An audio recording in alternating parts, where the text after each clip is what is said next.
राधे राधे, हरे कृष्णा। आज बात करेंगे षटतिला एकादशी की, जो कि इस बार 6 फरवरी को पड़ रही है। षटतिला एकादशी माघ माह के कृष्ण पक्ष की एकादशी को कहते हैं और उदया तिथि के अनुसार 6 फरवरी 2024 को षटतिला एकादशी तिथि पड़ रही है।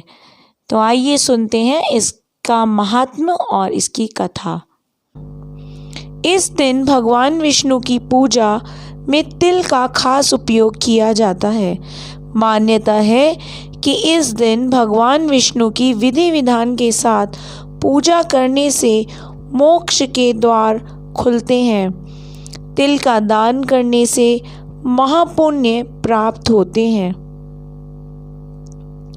एक समय दलभय ऋषि ने पुलस्त्य ऋषि से पूछा कि हे महाराज, पृथ्वीलोक में मनुष्य ब्रह्म हत्या आदि महान पाप करते हैं। पराये धन की चोरी तथा दूसरे की उन्नति देखकर ईर्ष्या करते हैं। साथ ही अनेक प्रकार के व्यसनों में फंसे रहते हैं, फिर भी उनको नरक प्राप्त नहीं होता।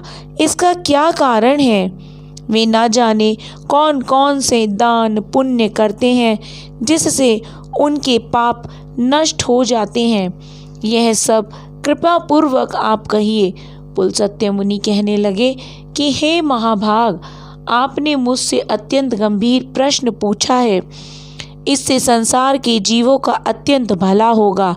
इस भेद को ब्रह्मा, विष्णु, रुद्र तथा इंद्र आदि भी नहीं जानते, परंतु मैं आपको यह गुप्त तत्व अवश्य बताऊंगा। उन्होंने कहा कि माघ माह लगते ही मनुष्य को स्नान आदि करके शुद्ध रहना चाहिए। इंद्रियों को वश में कर काम, क्रोध, लोभ, मोह, अहंकार, ईर्ष्या तथा द्वेष आदि का त्याग कर भगवान का स्मरण करना चाहिए। पुष्य नक्षत्र में गोबर, कपास, तिल मिलाकर उनके कंडे बनाने चाहिए। उन कंडों से 108 बार हवन करना चाहिए। उस दिन मूल नक्षत्र हो और एकादशी तिथि हो तो बहुत ही अच्छा पुण्य देने वाले नियमों को ग्रहण करें। स्नान आदि क्रिया से निवृत्त होकर सब देवताओं के देव श्री भगवान का पूजन करें और एकादशी व्रत धारण करें। रात्रि को जागरण करना चाहिए। उसके दूसरे दिन धूप, दीप, नैवेद्य आदि से भगवान का पूजन करके खिचड़ी का भोग लगाएं। तत्पश्चात पेठा, नारियल, सीताफल या सुपारी का आर्घ्य देकर स्तुति करनी चाहिए। हे भगवान, आप दीनों को शरण देने वाले हैं। इस संसार सागर में फंसे हुए लोगों का उद्धार करने वाले हैं। हे पुंडरीकाक्ष, हे विश्वभावन, हे सुब्रह्मण्य, हे पूर्वज, हे जगतपते, आप लक्ष्मी जी सहित इस तुच्छ आर्घ्य को ग्रहण करें। इसके पश्चात जल से भरा हुआ कुंभ ब्राह्मण को दान करें तथा ब्राह्मण को श्यामा गौ और तिल पात्र देना भी उत्तम है। तिल स्नान और भोजन दोनों ही में श्रेष्ठ है। इस प्रकार जो मनुष्य जितने तिलों का दान करता है उतने ही 1000 वर्षों तक स्वर्ग में वास करता है। अब एकादशी की, षटतिला एकादशी की कथा, जो कि इस प्रकार है। एक समय नारद जी ने भगवान श्री विष्णु से यही प्रश्न किया था और भगवान ने जो षटतिला एकादशी का महात्म्य नारद जी से कहा सो मैं तुमसे कहता हूँ। भगवान ने नारद जी से कहा कि हे नारद, मैं तुमसे सत्य घटना कहता हूँ, ध्यान पूर्वक सुनो।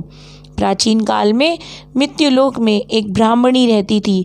वह सदैव व्रत किया करती थी। एक समय वह 1 मास तक व्रत करती रही। इससे उसका शरीर अत्यंत दुर्बल हो गया। यद्यपि वह अत्यंत बुद्धिमान थी, तथापि उसने कभी देवताओं और ब्राह्मणों के निमित्त अन्न और धन का दान नहीं किया। इससे मैंने सोचा कि ब्राह्मणी ने व्रत आदि से अपना शरीर शुद्ध कर लिया है, अब इसे विष्णु लोक को तो मिल ही जाएगा, परंतु इसने कभी अन्न का दान नहीं किया। इससे इसकी तृप्ति होनी कठिन है। भगवान ने आगे कहा, ऐसा सोचकर मैं भिखारी के वेश में मृत्युलोक में उस ब्राह्मणी के पास गया और उससे भिक्षा मांगी। फिर ब्राह्मणी बोली, महाराज किस लिए आए हो? मैंने कहा, मुझे भिक्षा चाहिए। इस पर उसने एक मिट्टी का ढेला मेरे भिक्षा पात्र में डाल दिया। मैं उसे लेकर स्वर्ग में लौट आया। कुछ समय बाद ब्राह्मणी भी शरीर त्याग कर स्वर्ग में आ गई। उस ब्राह्मणी को मिट्टी का जो दान किया था उससे स्वर्ग में एक सुंदर महल तो प्राप्त हुआ, परंतु उसने अपने घर में अन्न आदि सभी सामग्रियों से शून्य पाया। घबराकर वह मेरे पास आई और कहने लगी, हे भगवान, मैंने अनेक व्रत आदि से आपकी पूजा की, परंतु फिर भी मेरे घर में अन्न आदि सब वस्तुएं से खाली है। इसका क्या कारण है? इस पर मैंने कहा, पहले तुम अपने घर जाओ, देव स्त्रियां आएंगी तुम्हें देखने के लिए। पहले उनसे षटतिला एकादशी का पुण्य और विधि सुन लो, तब द्वार खोलना। मेरे जैसे वचन सुनकर मैं अपने घर लौट गई। जब देव स्त्रियां आई और द्वार खोलने को कहा तो ब्राह्मणी बोली, आप मुझसे देखने आई हैं तो पहले षटतिला एकादशी का महात्म्य मुझसे कहो। उन में से एक देव स्त्री बोली, चलो मैं कहती हूँ। जब ब्राह्मणी ने षटतिला एकादशी का महात्म्य सुना तब द्वार खोल दिया। देवांगनाओं ने उसको देखा कि ना तो वह गांधारवी है और ना ही असुरी है, वरन पहले जैसी मानुषी है। उस ब्राह्मणी ने उसके कथा अनुसार षटतिला एकादशी का व्रत किया। इसके प्रभाव से वह सुंदर और रूपवती हो गई तथा उसका घर अन्न आदि से युक्त हो गया। अतः मनुष्य को भी मूर्खता त्याग कर षटतिला एकादशी का व्रत और लोभ ना करके तिल आदि का दान करना चाहिए। इससे दुर्भाग्य, दरिद्रता तथा अनेक प्रकार के कष्ट दूर होकर मोक्ष की प्राप्ति होती है। इस कथा के साथ ही हरि बोल, राधे राधे, हरि कृष्णा। और एकादशी के दिन ज़्यादा से ज़्यादा माला जाप यदि आप कर सकते हैं तो ज़रूर कीजिए। महामंत्र है हरे कृष्णा कृष्ण कृष्ण हरे हरे, हरे राम राम राम हरे हरे। तो बोलिए हरि बोल।